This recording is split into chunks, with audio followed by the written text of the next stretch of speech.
49ers fans, I don't know who to recognize more here.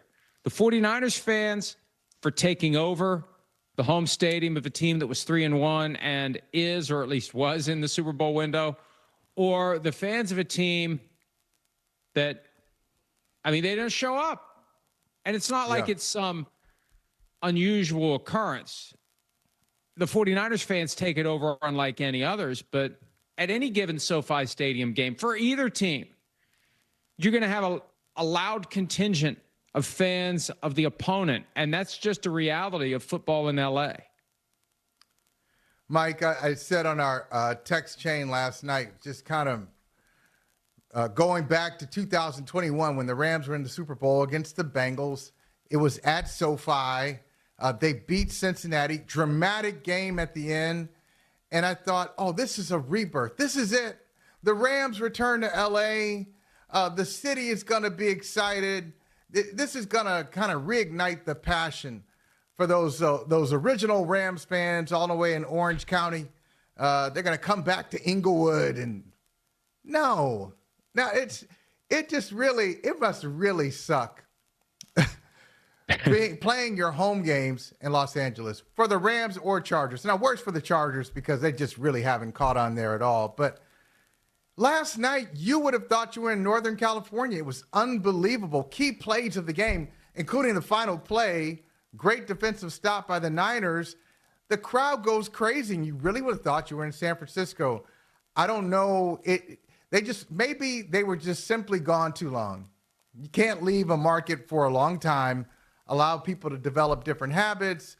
You have people from different parts of the country, and so you have Rams fans there, but you have Dolphins fans in LA and Giants, and you have Bears fans in LA. And so I think when they came back, they have to deal with that hodgepodge of NFL fans, and you can hear it in certain home games.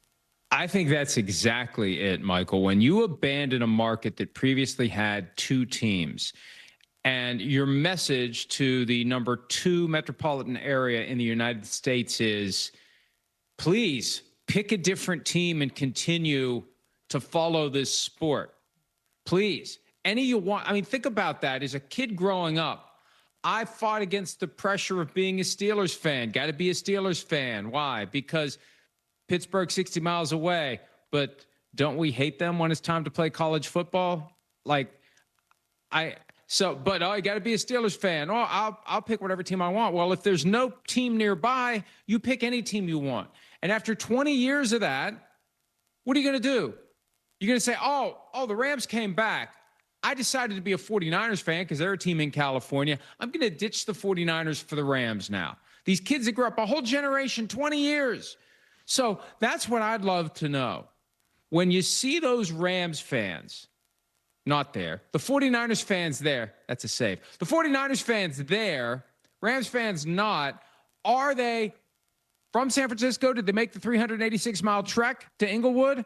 Or are they just local? Are they as local as the Rams fans? I'd say a lot of those folks. And there's a video. Yep. It is a sea of red everywhere. And you could hear them from the opening drive. You could hear the chants of defense, defense as the game was on the line. You could see you see the center pointing and one of the guards point when they're doing the silent count. Rams are in the silent count all night at home. At home. And I think they've become resigned to it. At one point this week, Sean McVay, the coach of the team, said he's hopeful and optimistic the Rams fans will show up. Well, hope in one hand, do something else in the other, and see what fills up first, Sean, because it ain't happening at SoFi Stadium. There it is. Red was everywhere. 49ers fans everywhere. Credit to them. Took the takeover. You know what would have been funny, Mike? Sometimes you see quarterbacks when they're playing at home, and there's a big, they're going for it on 4th and 3 when they try to quiet the crowd. It would have been funny if Mac Jones had done that last night, and if it ever worked. Okay, here we go. Okay, keep it down on the road, telling everybody to be quiet, and they probably would have done it because there were so many Niners fans there. And I should have known better. Back to my whole oh yeah, this is going to lead to a renaissance, a football renaissance in LA. I should have known, because I told you I got lost in SoFi Stadium the night of the Super Bowl.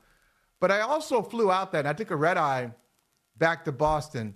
And so as I was leaving Inglewood and on my way to the airport, I saw a couple people, kind of Rams fans, kind of celebrating the Super Bowl. I went to the airport, no problem.